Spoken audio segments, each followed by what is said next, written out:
नमस्कार, मैं हूं निखिल। आप देख रहे हैं डेजर्ट टाइम्स, आपकी आवाज। ये बड़ा सवाल है जिस मुद्दे पर हम बात कर रहे हैं। हमारे साथ इस वक्त मेहमान हैं वर्तमान में सिरोही से बीजेपी के जिला अध्यक्ष नारायण पुरोहित जी। हमारे साथ दूसरे मेहमान हैं कमलेश दवे जी। आप भी सिरोही से हैं और भाजपा के पूर्व जिला अध्यक्ष हैं और कदावर नेता हैं सिरोही से। तीसरे हमारे साथ जसवंत हैं जो जोधपुर से हैं। दरअसल आप तीनों मेहमानों का इस शो में स्वागत है। और जिस मुद्दे पर मैं आज आपसे बात करना जा रहा हूं, वो मेरा पहला सवाल कमलेश जी से है। कमलेश जी, आप राजनीति में हैं, आपके राजनीति के अंदर केंद्र बिंदु में होता कौन है? किसके ऊपर आप राजनीति करते हैं? जन सेवा, यानी कि जनता की बात। बिल्कुल जनता की आवाज को सरकार तक पहुंचाना ही हमारा मुख्य उद्देश्य और लक्ष्य है। बिल्कुल नारायण जी, यही सवाल आपसे है। आपके लिए भी राजनीति के केंद्र बिंदु में वो जनता ही होगी जिनके लिए आप काम करते हैं जनसेवक के तौर पर? जन सेवा ही हमारा उद्देश्य है मात्र। ठीक है।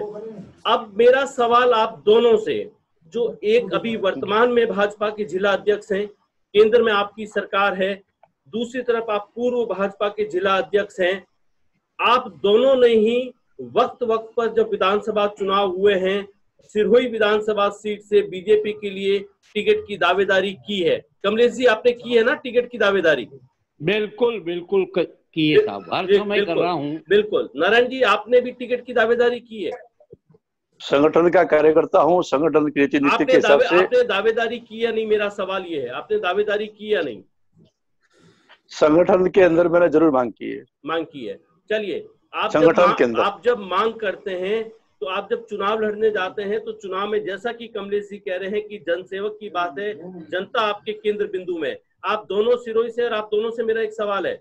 आपके सिरोही की एक क्रेडिट कोऑपरेटिव सोसाइटी ने हिंदुस्तान के 80 लाख लोगों को सड़क पर ला दिया है, और वो सोसाइटी है आदर्श क्रेडिट कोऑपरेटिव सोसाइटी। आप दोनों ने उसका नाम सुना होगा? हाँ, सुना है। जी जी। आप मुझे एक बात बताइए कमलेश जी, पहला सवाल आपसे कि आदर्श क्रेडिट कोऑपरेटिव सोसाइटी के घोटाले में मैं आपको जानकारी दे दूं कि 21 लाख लोग तो सीधे तौर पे प्रभावित हैं, और अगर उनके परिवारों को जोड़ दूं तो यह आंकड़ा 80 लाख हो जाता है। आपने जन सेवक, जैसा कि आप बता रहे हैं, जनता की बात को सरकार तक पहुंचाने की जो बात है, आपने कभी सिरोही में, क्योंकि ये आदर्श क्रेडिट कोऑपरेटिव सोसाइटी का जन्म आपकी सिरोही से होता है, क्या आपने कभी कोई जनता जो पीड़ित है उनके लिए कोई मांग करी आपने? हमने इस प्रकार के जो जनता के पैसों का दुरुपयोग होता है, जनता को साथ धोखा होता है, तो इस बात को हमने लेकर के हमारे एमपी साहब से भी बात की थी, हमारे पूर्व विधायक ओटाराम जी से भी बात की। हमने दोनों के माध्यम से सरकार तक बात पहुंचे हैं कि गरीब जनता का पैसा है उन्हें दिलाया। क्या हुआ, उसका जवाब क्या हुआ? नतीजे में आपको जवाब, आपने जो मांग उठाई उस पे मांग के अनुरूप आपको क्या जवाब मिला आपके पूर्व विधायक ओटाराम देवासी से और आपके सांसद से? उन्होंने सरकार तक बात पहुंचाई है और पूरा प्रयास कर रहे हैं कि जनता का पैसा जनता को मिले।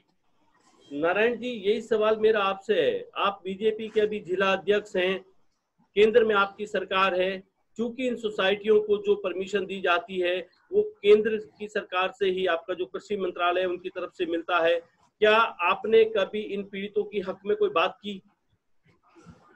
सोसाइटियों में इस प्रकार की घटना होना बहुत ही दुर्भाग्यपूर्ण है, और मैं पूर्व में भी इस बार मैं केंद्र सरकार के अंदर हमारे सांसद महोदय के माध्यम से मांग कर चुका हूं, और पूरे भारत में इस प्रकार की घटना नहीं होनी चाहिए, इस बात को मैं पूर्व में भी कह चुका हूं और पुनः कह रहा हूं।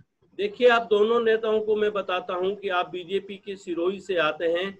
स्क्रीन पे जो आपको तीसरे शख्स मेरे अलावा जो दिख रहे हैं, ये जसवंत हैं, जोधपुर से हैं।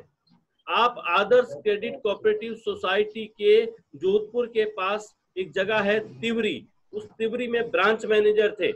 इनकी घर की स्थिति ये है कि जब बेटे को तनाव में देखा तो इनके पिताजी ब्रेन स्ट्रोक में चले गए, ब्रेन हेमरेज पे आ गए।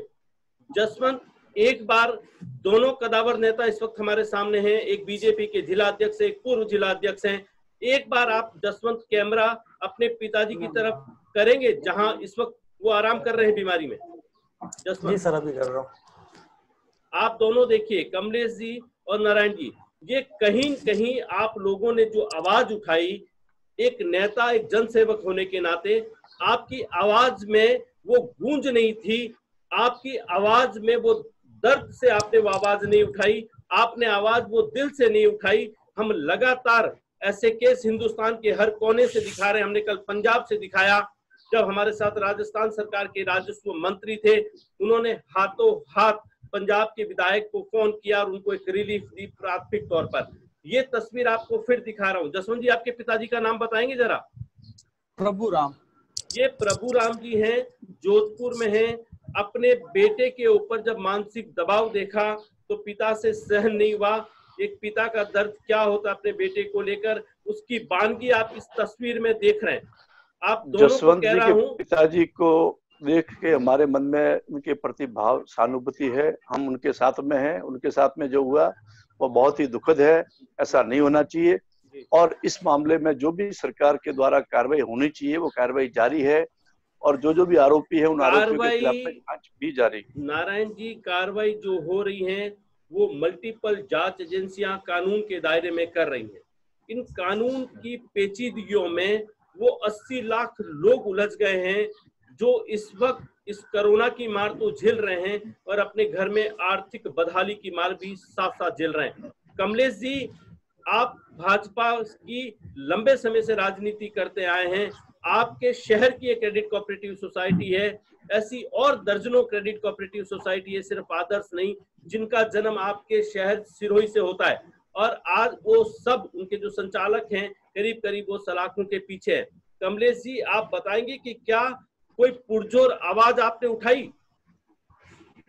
पहले तो प्रभु यानी भगवान से, प्रभु राम जी के लिए मैं प्रार्थना करता हूं कि भगवान उनको ठीक स्वस्थ करें और हमारे जैसे स्वस्थ हो जाएं।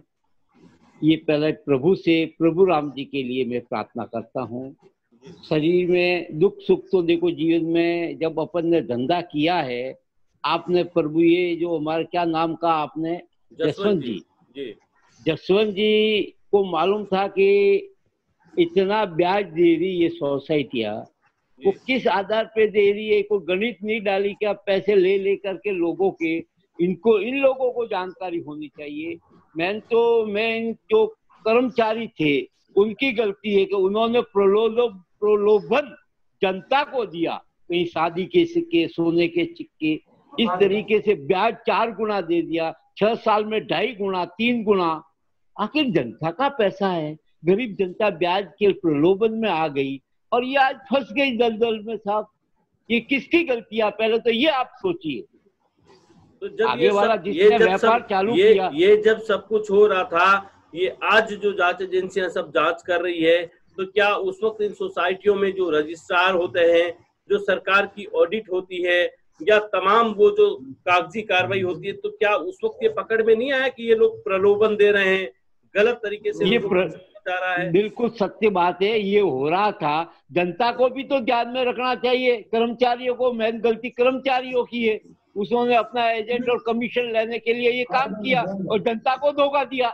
कर्मचारियों की गलती है, मैनेजरों की, इनके एजेंट अभिकर्ता जो बने हुए थे उनको 5-5, 10-10, 20-20% कमीशन दिया गया था। पूरी सीढ़ी थी साहब, देखते थे कि ये रिटायर्ड हो गया, तुरंत उसके घर पे पहुंच जाते थे, 20-20 लाख, 10-10 लाख लेकर आकर के सोसाइटी में डालते थे साहब। आज मैं कह रहा हूँ कि 2.5% और 3 गुना 6 साल में करना, मतलब कितना? 1.5% का ब्याज पड़ता है, 1.5 रुपया ब्याज पड़ता है।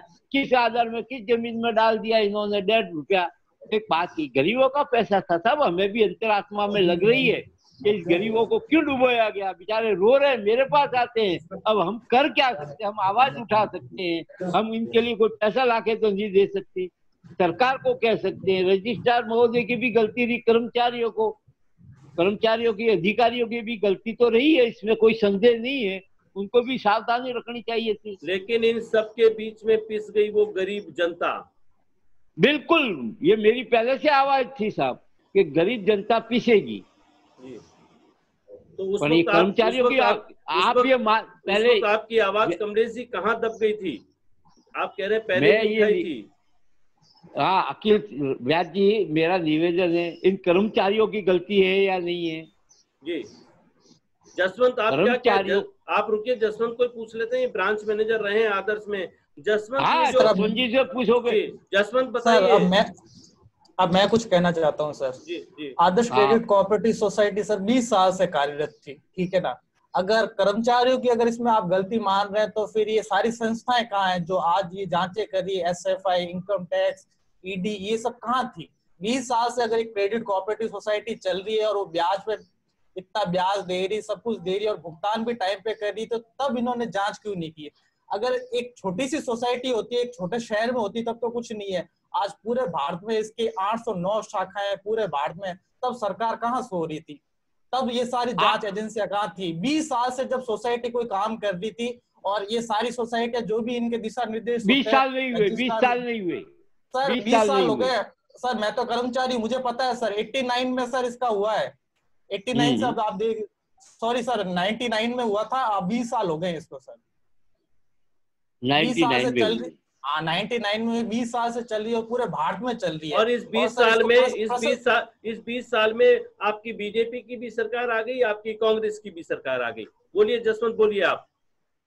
सर इस 20 साल में इन्होंने भुगतान भी सब समय पे किया और इनको मतलब जो भी मतलब अवार्ड मिलते थे वो सरकार की तरफ से मिलते थे। मैं आपको पेपर की ऐसी ऐसी कटिंग बताऊंगी जहां इन्होंने, सरकार ने इनको प्रशस्ति पत्र दिया कि आपका काम बहुत सही है, आप ऑनलाइन है, आपको SAP में ये अच्छा काम है, आप मतलब आधार कार्ड से सारे काम करें, सारे अवार्ड इनको सरकार देती है। और जब कुछ गलत होता है तो उसका सारा मतलब गलत जनता के ऊपर, कर्मचारी के ऊपर, ये उस वक्त ये सारा प्रशासन, ये सारी संस्थाएं कहाँ थी जो आज इनको रोक के रखी हुई है? और मैं तो ये चीज बोल रहा हूँ कि सर अगर इन्होंने कुछ गलत किया है तो आप जैसे अभी एक यस बैंक बंद हुआ है तो उसको मतलब सरकार ने कैसे हैंड ओवर करके अपना काम स्टार्ट कर दिया? मतलब वो तो RBI के नीचे है इसलिए उसको ले लिया। तो कोऑपरेटिव सोसाइटी अभी तो सेंट्रल रजिस्ट्रार, इन्होंने तो लाइसेंस दिया, तो आपने इनको बंद क्यों किया? आप अगर जो भी अगर किसी ने गलत किया है तो उनको आपने जेल में डाल दिया, फिर इसको वापस सुचारू रूप से चालू करके इसको वापस भुगतान करना चाहिए। इनकी आप प्रॉपर्टी देखिए, सारी प्रॉपर्टियां पड़ी, बेच के लोगों का भुगतान क्यों नहीं कर रहे? इनके खाते सीज कर दिए। जब खाते सीज कर दोगे तो फिर भुगतान कैसे होगा लोगों का? 2 साल से जांचें चल रही है, जांचों के नाम पे जांचें चल रही है, लेकिन हम लोगों को रिलीफ नहीं मिल रहा। आज मेरे पिताजी की हालत ऐसी है और कल मेरी भी हालत ऐसी हो जाएगी। फिर ये पैसा अगर 2 साल बाद या 5 साल बाद मिलता है तो ये पैसा हमारे किस काम आ जाएगा? हम तो मर जाएंगे, फिर उसके बाद ये पैसा किस काम आएगा? रुकिए जसवंत, आप रुकिए। कमलेश जी, इस दर्द का कोई जवाब है आपके पास? दर्द का तो क्या जवाब, इस सरकार को तुरंत इस निपटारा, राजस्थान सरकार को, केंद्र में आपकी सरकार है, मामला केंद्र से है, क्यों स्टेट में है नहीं क्या? नहीं, ये केंद्र सरकार का है, आपका कृषि मंत्रालय। पहले स्टेट का नहीं, पहले स्टेट का मामला। सुनिए, मामला स्टेट का, सुनिए, मामला स्टेट का है या मामला केंद्र का है? सवाल इस वक्त इन लोगों की तकलीफ का है। नारायण जी, ये जो सारी चर्चा आप सुन रहे हैं, ये तकलीफ आप देख रहे हैं, आपके पूर्व जिलाध्यक्ष का कहना है कि वो कर क्या सकते हैं सिवाय प्रभु की प्रार्थना के। तो प्रभु की प्रार्थना और प्रभु से प्रार्थना तो ये तमाम लोग कर रहे हैं। आप बताइए, क्या आपका कोई डेलीगेशन ने अब तक बीजेपी के जो आप नेता हैं उन तमाम नेताओं ने मिलकर आपके सांसद के साथ में, क्या ऐसा कोई डेलीगेशन जाकर दिल्ली में उच्च अधिकारियों से या आपके जो आला और जो नेता हैं उनसे मिले हैं आप लोग? हमारे सांसद महोदय ने इस विषय को बहुत ही कठोरता से, गंभीरता से हर मोर्चे पे उठाया है, हर मंच पे उठाया है। और ये जितनी भी सारी कार्रवाई हुई है उसमें प्रशासन को जैसे ही ध्यान में आया, प्रशासन ने कार्रवाई की है। पूर्व में प्रशासन को द्वारा गलती हुई है, उसका खामियाजा गरीब जनता को भुगतना पड़ रहा है। इस बात से मैं सहमत हूं और प्रशासन को इस पे कड़ाई से, इसकी तुरंत प्रभाव से जांच करके जो भी है गरीब लोग हैं उनका पैसा तुरंत भुगतान करवाने की व्यवस्था करनी चाहिए। जी कमलेश जी, आप जो कर्मचारियों की गलती बता रहे हैं, दरअसल इतने सर्टिफिकेट अगर मेरे पास हो, इतने प्रशंसा पत्र मेरे पास हो, इतनी माफ करिएगा, इतनी कागजी मेरे पास फाइल हो तो प्रलोभन में तो कोई भी आ जाएगा। तो ये प्रलोभन में तो आ गए। प्रशंसी पत्र तो आजकल आप मोबाइल पे देखते हो ना, कोरोना के लड़ाकुओं के प्रशंसी पत्र कितने बांटे जा रहे हैं जी। बस तो फिर प्रशंसी पत्र से विषय नहीं है, विषय पैसा था। मुझे ये जानना था कि आप लोग क्या है, भारत की जनता, मेरी बात सुनिए, भारत की जनता क्या है, प्रलोभन में जल्दी आ जाती है, विश्वास जल्दी कर देती है, क्योंकि ये भारत ऋषि मुनियों का देश रहा है। यहाँ की जनता सीधी बोली बाली है, बातों में आ जाती है। निखिल जैसे कह रही है, निखिल जी की बात हम आगे, जैसे हम बोले हम आपकी बातों में चल रहे। ये आपके नेताओं की सुनिए, मैं कुछ कहना चाहता हूँ। जसवंत रुकिए, कमलेश जी, ये बातों में आकर ही तो जनता आपको वोट देती है, आपके वादों के आधार पर वोट देती है। लेकिन मुझे ये बताइए कि आप अगर आज इसकी पीड़ा में, जसवंत की पीड़ा में आप अपना दर्द बयां कर रहे हैं कि हमें सहानुभूति है, तो आप तमाम जो बीजेपी के लोग हैं उन्होंने मिलकर, चूंकि मामला सिरोही से ही उठता है, तो आप लोगों ने अब तक कोई पहल करी क्यों नहीं? आप सुनिए कमलेश जी, आपको बुरा लगेगा, लेकिन आप जब नेता एक छोटा सा परिंदा भी कहीं लगा देते हैं ना पक्षियों के लिए, तो अखबार में फोटो के साथ अपनी विज्ञप्ति डालते हैं। अगर आपने इस मुद्दे को ढंग से उठाया होता तो हर अखबार में आपकी बात छपती। आप बताइए, आप कह रहे हैं कि आपने मुद्दा उठाया है, किसी अखबार में छपा है कि कमलेश दवे ने ये मुद्दा उठाया है या नारायण जी पुरोहित ने ये मुद्दा उठाया है और अखबार में छपा है? आप मुझे एक कटिंग दिखा सकते हैं? आप कह रहे हैं कि आप लोगों ने इनके हक में बात की, आप मुझे एक कटिंग बताइए अखबार की कि वो आपको लगे कि हाँ आपने इनमें बात की। नारायण जी, आप बात कर रहे हैं कि आपने सांसद महोदय से बात करी, क्या मैं ये सच नहीं कह रहा हूँ कि एक छोटी सी कोई आपकी खबर होती है, आप वहाँ के तमाम पत्रकारों से प्रेस वार्ता करते हैं, वहाँ बात अपनी विज्ञप्ति भेजते हैं कार्यालय में फोटो के साथ में, और वो छपती है और आपको रिकॉर्ड में रखते हैं, और जब आप टिकट मांगते हैं हर 5 साल बाद, तो यही अखबारों की जो कतरन की आपकी फाइल होती है, ये आपके टिकट के बायोडेटा में साथ लगती है। लगती कि नहीं लगती है कमलेश जी? वो तो सब ठीक बात है, मेरी बात का हाँ या ना का जवाब दीजिए। क्या इन अखबारों की जो कटिंग होती है ये आप अपने बायोडेटा में लगाते हैं जब आप टिकट मांगते हैं?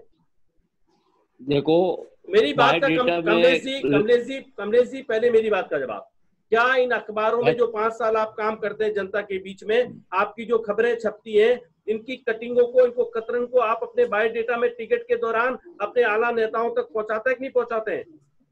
नहीं, पहुंचाने की जो वस्तु होती है, पहुंचाने की खबर होती है, वो पहुंचाई जाती है, पहुंचाई जाती है। आप मुझे बताइए, आपकी कटिंगों की कतरन में, नारायण जी आप भी और कमलेश जी आप भी, आपके खबरों की कतरन में कोई ऐसी कतरन है जो आपने इन पीड़ितों के लिए आवाज उठाई हो, वो अखबारों में छपी हो, वो किसी टीवी में आई हो? पीड़ितों के लिए हमने आवाज उठाई थी, उसकी कतरन तो नहीं है, लेकिन अखबार में जरूर आया था। आपने आवाज नहीं उठाई, दरअसल आपने आवाज नहीं उठाई, आपने आवाज उठाई है, आपने आवाज उठाई है, आपकी आवाज कमजोर थी, आपकी आवाज जो बड़े सत्ता के गलियारे हैं वहां तक पहुंची नहीं। और यही वजह है कि आज जब जसवंत ने मुझे दिन में फोन किया और अपने पिताजी को मुझे व्हाट्सएप पे वीडियो कॉल पे दिखाया, तो यहाँ पर जब स्टूडियो में बैठता हूँ तो ये रूह कांप उठती है कि इस हिंदुस्तान की जनता ने आप नेताओं पर भरोसा करके आज अपनी स्थिति को ये कर लिया है। माफी चाहूंगा, लेकिन अगर आप लोगों की आवाज में दम होता, और इसमें आप गुनहगार नहीं है, आपके साथ ये मीडिया भी गुनहगार है, हम पत्रकार गुनहगार हैं। अगर हम अपनी कलम को ढंग से चला लेते और आप अगर अपनी जिम्मेदारी को समझते हुए, क्योंकि आप सिरोही से आते हैं, दोनों बीजेपी से आते हैं और केंद्र में आपकी सरकार है, अगर आपने इस मुद्दे को सही तरीके से रखा होता तो आज ये स्थितियां नहीं होती कि इन घरों में एक तरफ कोरोना की मार है तो दूसरी तरफ ये आर्थिक तंगी से जूझ रहे हैं। माफी चाहूंगा आपसे, लेकिन ये सच है कि आप लोग सिर्फ अखबारों में बयान करते हैं, आप प्रेस विज्ञप्तियां देते हैं और अपने बायोडेटा तैयार करते हैं। कमलेश जी, आप बहुत वरिष्ठ नेता हैं बीजेपी के, मैं आपसे व्यक्तिगत भी मिला हूं, मैं सिरोही में मेरा कार्यकाल रहा है, नारायण जी मैं आपसे भी मिला हूं, आप दोनों संजीदा जिम्मेदार व्यक्ति है, इसलिए मैं आपको इस शो में लाया हूं। मैं इस शो के जरिए जो जसवंत की स्थिति आपको मैं दिखा रहा हूं, जसवंत जो बता रहा है कि कर्मचारियों को तो जो ट्रेनिंग में कहा गया, जो सर्टिफिकेट दिखाए गए, यही इन्होंने जाके बाहर जनता में दिखाया। इन्होंने अपनी जेब से नहीं कहा था कि मैं 6% कमीशन दूंगा या मैं आपका धन 6 साल में दुगना कर दूंगा। ये तमाम वो जो उनके जो ब्रोशर्स छपते थे उसके अंदर था। तो कर्मचारी तो अपनी नौकरी कर रहा था और वो बेहतरीन रिजल्ट दे रहा था, लेकिन ये तमाम जांचें जो आज हो रही हैं, ये जांचें तब हो जानी चाहिए थी। मैं इस शो के जरिए आपसे ये उम्मीद करता हूं कि ये सिर्फ खबर नहीं है, ये दर्द है जो पर्दे पे मैं आपको दिखा रहा हूं। जसवंत, आप पिताजी की तस्वीर फिर दिखाइए इनको। निखिल जी, आपने जो विषय बताया वो विषय बहुत ही गंभीर विषय है, और इस गंभीर विषय को हमने समय समय पर उठाया है, पेपरों में भी छपा है, कई दिन तक, हफ्तों तक, महीनों तक छपा है। लेकिन उसके बावजूद नारायण जी, अखबारों में वो छपा था जो इनके खिलाफ एक खबर आई थी टीवी में कि ये घपला है। उसके बाद में कभी इनकम टैक्स का छापा पड़ा तो खबर बनी, ईडी का छापा पड़ा तो खबर बनी, अगर इसमें किसी एसएफआईओ ने कार्रवाई करी तो खबर बनी, और इनके संचालक जेल में चले गए तो खबर बनी, और मीडिया में सिर्फ यही खबरें बनी। किसी मीडिया ने, आप सिरोही में, ये जोधपुर से दर्द दिखा रहा हूं, कल पंजाब से दिखाया था, कल तेलंगाना से दिखाऊंगा, मैं ये पूरे हिंदुस्तान से तस्वीर दिखाऊंगा। आपके सिरोही के पास जालोर के एक छोटे से गांव में मैंने एक तस्वीर दिखाई थी एक युवा की, जिसके गले में ट्यूमर था, उसने ऑपरेशन कराया, बोल नहीं सकता, मैंने उसका एक साइलेंट इंटरव्यू किया। आपके पास ही है, सिरोही के पास का ही सकता जालोर पे वो गांव है। ये दर्द आपके सिरोही में भी होगा। जरूरत इस वक्त यहाँ है कि हम अपनी कलम को ईमानदारी से चला दें, और आप जो जनसेवक बनते हैं, अगर आप जनसेवक इसकी पुरजोर पैरवी कर दें, अगर पुरजोर आवाज उठा दें, आप तमाम लोग, छोटी मोटी बातों पर आप सब नेता एक हो जाते हैं, तो इन गरीबों के लिए आपको एक हो जाना चाहिए था। अब तक 2 साल हो गए इन लोगों को आपके आगे गुजारिश करते हुए। ये ट्विटर पे अभियान चला रहे हैं, दर्जनों सैकड़ों ट्विटर चला रहे हैं। कमलेश जी, व्यास जी, मेरा ये निवेदन है कि मोदी जी की सरकार है, देर है अंधेर नहीं।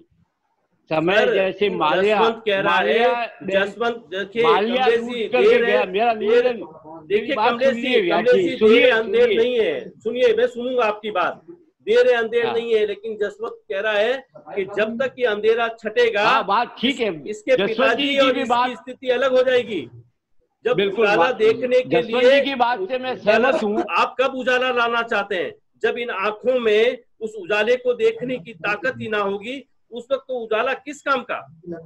बिल्कुल व्यास जी, आपकी बात से मैं सहमत हूँ, जसवंत भाई की आवाज से, बात से मैं सहमत हूँ। उनके पिताजी का दर्द देखकर मेरी आंखों में भी आंसू आ गए हैं कि एक अन्याय हुआ है इनके साथ। लेकिन मेरा निवेदन ये है कि जैसे मालिया था, छोड़िए कमलेश जी नहीं जाएंगे हम, विजय माल्या पे नहीं जाएंगे हम, नीरव मोदी पर नहीं जाएंगे हम, ललित मोदी पर नहीं जाएंगे हम, नहीं, हम तो अभी आपकी बात कर रहे हैं। पहला सुधार मेरे घर से होगा।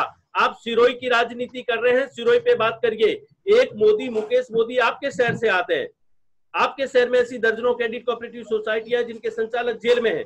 आप आज ऑन स्क्रीन आप जसवंत को ये भरोसा दिला सकते हैं, आप दोनों, नारायण जी आप भी और कमलेश जी आप भी, कि क्या आपकी ओर से कोई ऐसी पैरवी होगी कि जसवंत जैसे ऐसे लाखों लोगों को कोई न कोई आराम मिले? निखिल जी, आज की तारीख में मुकेश जी मोदी और उनकी जो पूरी कंपनी है उस पर कार्रवाई हो रही है, शिकंजा कसा हुआ है, और हमारी तरफ से जो भी हम बनेगा, हमारे जनप्रतिनिधियों के माध्यम से, हमारे पदाधिकारियों के माध्यम से इस विषय को उठाया है। हम ये कह रहे हैं, जोर से उठाया है और उठाएंगे। अगर गलत है नारायण जी, जो गलत है, जिसने इस देश के संविधान की पालना नहीं करी है, वो बिल्कुल सलाखों में जाना चाहिए। लेकिन वो निर्दोष लोग, जसवंत एक युवा है, इसने एक नौकरी करी, अपनी बेहतर परफॉर्मेंस दी, आज वो जो उसने परफॉर्मेंस से पैसा मार्केट से लाया ये नहीं दे पा रहा है। जसवंत ने बताया मुझे अभी फोन पे, जसवंत क्या आपकी पत्नी के गहने बेचे आपने? जी सर। क्या सर मैंने गहने बेच दिए, मेरी मतलब जितनी भी डिपॉजिट थी वो मैंने मेरे जेब से देख के, लोगों से खर्चा लेके लोगों को पैसा दिया है, और अब ऐसी हालत हो गई है कि मैं मेरे पिताजी का इलाज नहीं करा पा रहा हूँ, कर्ज से पूरा डूब चुका हूँ। रुकिए, नारायण जी कुछ कह रहे हैं। जी नारायण जी। निखिल जी, ये विषय एकल जसवंत जी का नहीं है, इस प्रकार के हजारों लोग हैं, उन सब लोगों के प्रति हमें सहानुभूति है, लाखों लोग हैं, और हमें उनके प्रति सहानुभूति है और हम ये चाहते हैं कि उनका पैसा जल्दी से जल्दी वापस मिले और उसके लिए सरकार के द्वारा जो भी कदम उठा रहे हैं उनमें और तेजी कैसे आ सकती है, ये प्रयास हम कर रहे हैं, किए हैं और करेंगे। जी चलिए, बहुत बहुत धन्यवाद आप दोनों का। निखिल जी मेरी बात सुनिए एक। जी मैं ये कह रहा हूँ कि लाखों लोग जो पीड़ित है, एक और एक 2 नहीं, 1 और 1 11, मैं और नारायण जी मिलकर के इस मामले को वापस मीटिंग करके एमपी साहब से, और बन सकेगा जहां तक हम केंद्रीय मंत्री से भी मिलकर के हमारा प्रयास करेंगे और इस मामले को सुलझाने का प्रयास करेंगे। तो यकीन करिए कि ये जो लाखों लोगों की दुआएं हैं, इन दुआओं से आपके घर में बरकत होगी। बिल्कुल, धन्यवाद बहुत बहुत आपने। किसी अजीम शायर ने बड़ी अच्छी बात कही थी कमलेश जी, उसने कहा था कि ना जाने किनकी दुआओं का फैज है मुझ पर, आशीर्वाद, कि ना जाने किनकी दुआओं का फैज है मुझ पर, कि मैं डूबता भी हूं तो मुझे दरिया उछाल देता है। तो अगर दुआओं में असर होगा तो ये बरकत आपके घर आएगी और आप सही मायने में एक जनसेवक हो पाएंगे और हम सही मायने में हम कलमकार हो पाएंगे। हम सब ब्राह्मण हैं और ब्राह्मण का मैं किसी बात की बात नहीं कर रहा हूँ, मैं यहाँ सिर्फ मनुष्यवाद की बात कर रहा हूँ, मैं मानवता के हित में बात, कमलेश जी मैं मानवता के हित में कह रहा हूँ। आप सुनिए कमलेश जी, कोई ब्राह्मणवाद की बात यहाँ नहीं है, किसी जातिवाद की बात यहाँ पर नहीं है, ये आम शोषित दलित और पीड़ित वो तमाम जो लोग, अरे मैं कह रहा हूँ ब्राह्मण का दिल कमजोर होता है, वो तुरंत भागता है और सेवा में काम लग जाता है। तो ब्राह्मण का दिल ही ऐसा है। तो आपने जो ये मुझे कहा है कि आप और नारायण जी एक मीटिंग करेंगे आपके सांसद के साथ, आपका डेलीगेशन जरूरत पड़ी तो केंद्रीय मंत्री से भी मिलेंगे, तो हम ये कब तक उम्मीद करें, ये लोग जो लाखों लोग जो इस वक्त आपको स्क्रीन पर देख रहे हैं, ये कब तक उम्मीद करें कि कोई अच्छी खबर आप इनके घरों तक दे पाएंगे? निखिल जी हमारा प्रयास प्रभु पर, निखिल जी हमारा प्रयास जारी है, हमने सांसद महोदय से निरंतर संपर्क में है और हमेशा बातचीत होती है। पहला विषय हमारा ये होता है कि इतने लोगों के जो डूबे हुए पैसे हैं नहीं आ रहे हैं, तो मेन विषय हमारा, और आम गली में हर गांव में है, तो हम इसको चाहते हैं कि जितना जल्दी निपटे और लोगों को पैसा मिले, इसके लिए हम पूरा प्रयास करेंगे, रात दिन एक करेंगे। आपका पैसा ब्याज नहीं आवे तो कोई बात नहीं, मूल राशि भी आ जाए तो भी एक बार सांत्वना मिल जाए, हमारी ये इच्छा है। जी जसवंत, आपने आज मुझे तस्वीर भेजी है, मैं यार दर्द नहीं दिखाना चाहता हूँ, क्योंकि ये जो तस्वीरें तमाम आती हैं, कल पंजाब से आई, आज जोधपुर से आई है, आज मेरे पास तेलंगाना से भी आई है, ये तमाम तस्वीरें जो है वो कहीं न कहीं मुझे पीड़ा देती हैं, ठीक है। तो ये बीजेपी के नारायण पुरोहित जी हैं, इस वक्त सिरोही के भाजपा के जिला अध्यक्ष हैं, दूसरे कमलेश जी दवे हैं, पूर्व जिला अध्यक्ष हैं, दोनों भाजपा के कदावर नेता हैं अपने क्षेत्र में। मुझे पूरी उम्मीद है कि ये जल्द से जल्द कोई ऐसा डेलीगेशन बनाकर उस पर जो केंद्रीय मंत्री है उनसे मिलेंगे और कोई न कोई अच्छी खबर जसवंत आपके घर तक आएगी और आपके पिताजी के इलाज में कहीं न कहीं आपको मदद मिल पाएगी। धन्यवाद आप सबका इस शो में भाग लेने